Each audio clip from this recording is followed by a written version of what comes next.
You ask Tiger to solve. This deals with linear equations with one unknown. The final result is x equals -4.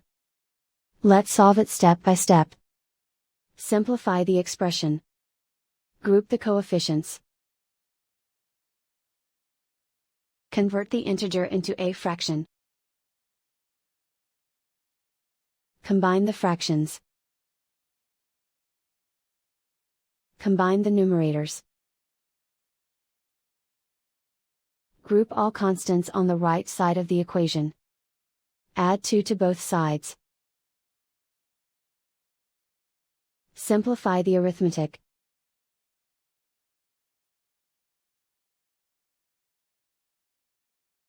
Isolate the x. Multiply both sides by inverse fraction 2 over -3.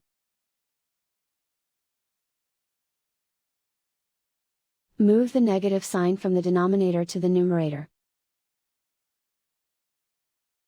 Group like terms. Multiply the coefficients. Simplify the arithmetic.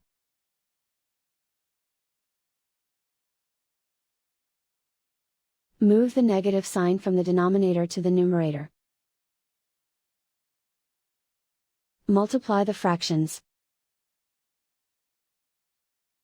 Simplify the arithmetic.